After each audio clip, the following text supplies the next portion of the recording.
বাংলাদেশি জাতীয়তাবাদ ও রাজনীতি জাতীয় সেমিনারে আজকের সভার সভাপতি, উপস্থিত নেতৃবৃন্দ, লেখক এবং আপনারা সাংবাদিক এবং যারা দূর দূরান্ত থেকে এখানে উপস্থিত হয়েছেন সবাইকে আমার অন্তরস্থল থেকে ধন্যবাদ জানাচ্ছি।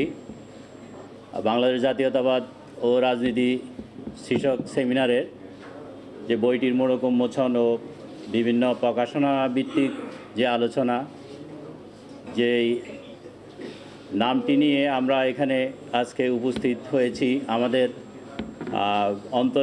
অন্তঃস্থলে ধারণ করা জাতীয়তাবাদের যে ব্যাপ্তি সেটা অনেক ব্যাপক।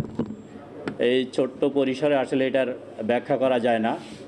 জাতীয়তাবাদ মানে আমাদের বাংলাদেশ, জাতীয়তাবাদ মানে আমাদের হৃদয়ের স্পন্দন, আমাদের অন্তরের জায়গা। সেই জায়গা থেকে আমরা অনেক ব্যাপক না করে, এখানে অনেক গুণীজন আছেন, এটা ওনারা বিস্তারিতভাবে বলবেন। আমি সবাই শুভকামনা করে আর জাতীয়তাবাদের আদর্শে লালিত প্রত্যেককে একই সারিতে আবদ্ধ করে আমরা যে একত্রতা প্রকাশ করেছি সেটাকে আমাদের আগামীর প্রজন্ম যেন যুগ যুগ ধরে মনে করে, এই আশা ব্যক্ত করে আমি আমার বক্তব্য এখানে শেষ করলাম। সবাইকে ধন্যবাদ জানাচ্ছি। সদস্য আমাদের শ্রদ্ধেয় গয়েশ্বরচন্দ্র রায়,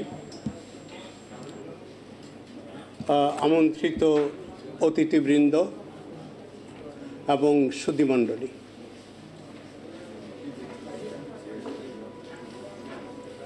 বাংলাদেশি জাতীয়তাবাদ সম্পর্কে আলোচনার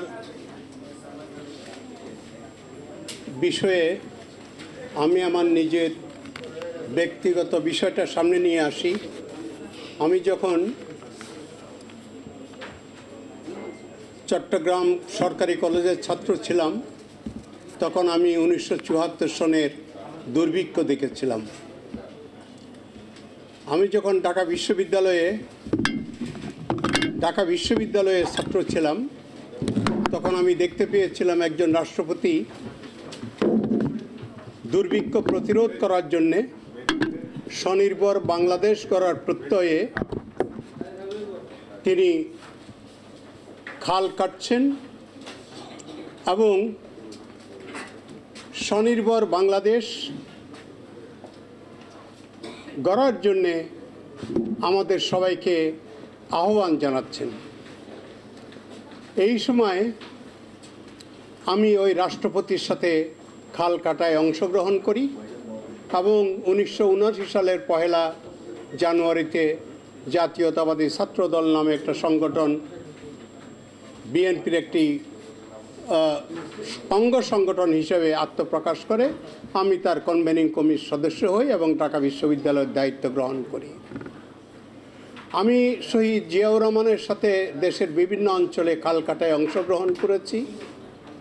আমি তার সাথে দেশের সমুদ্র সীমা এবং দেশের সমুদ্র সম্পদ দেখানোর জন্য, সেগুলি পাহারার জন্য ভবিষ্যৎ